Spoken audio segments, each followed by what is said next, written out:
Right hand moving in quick. Tevin Farmer after his last fight was got caught quick with a right. Floyd Schofield Jr. is murderous talent. I couldn't foresee a first round knockout against Tevin Farmer in that way when it took over 1,000 punches for Williams Zepeda to like not really dismantle, but you know, beat Tevin Farmer. Floyd Schofield did it in a few punches. This is watch.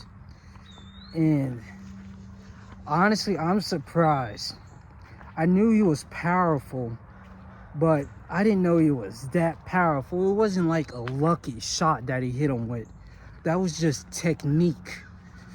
He saw that the guard was low, went just over it, knocked him down, then rampaged him right after the other knockdowns, almost tripped, and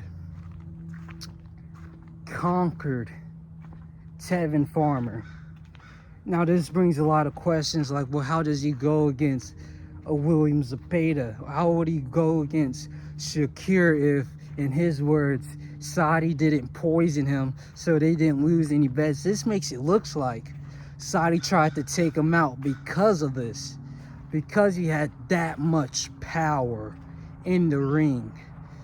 I didn't know he was that strong, but he obviously had something to prove with wasting his time in the Shakir camp. And there was also questions about his sickness, if that would affect him, because his voice sounded a little bit raspy. And he just silences all questions. I thought that Tevin Farmer might be the one. Couldn't do the job. Floyd Schofield. Any of them getting knocked out in this fight. I thought this would be a 12-round fight where they're just trading shots back to back to back, but completely wrong. One-sided all the way.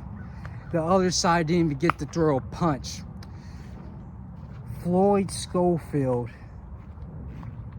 now looks like the top prospect, and I can't say that he's above Andy Cruz. Well, I guess I can.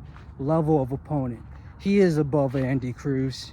He is above Abdullah Mason in resume.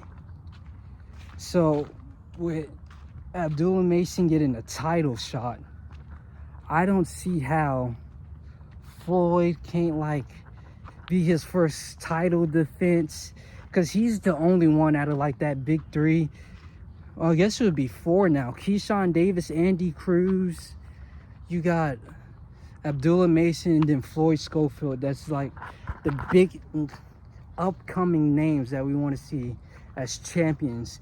Keyshawn Davis took the championship title, got scared of Edwin De Los Santos, tried to come overweight and bully him into the fight, lost his title, lost the fight. And then, why is there so many bugs? And then Abdullah Mason, he's fighting against Sam Nowicks. That's already been ordered, so he's guaranteed going against or going to get his title shot. And then Abdullah Mason and Floyd Schofield. What am I talking about? Andy Cruz and Floyd Schofield. This is like the perfect time for these two fighters to line up and fight each other.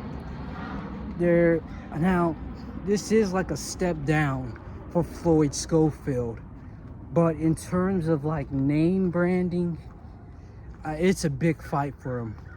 People want to see Andy Cruz, people want to see Floyd Schofield, and then a winner could fight like a Abdullah Mason. And then like, I think that will just be the biggest fights in a series to make. And these bugs are distracting the hell out of me.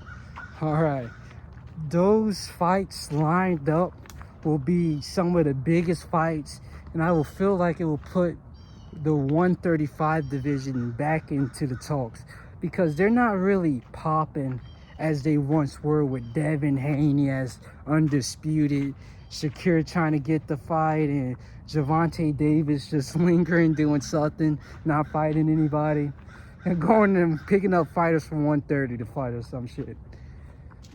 I feel like that could bring lightweight division back on top. Those four names, Floyd, Andy, Keyshawn, and Abdullah, all going against each other. It would be like the four kings rebounded, and we finally get to see like the greatest versus the greatest in that division.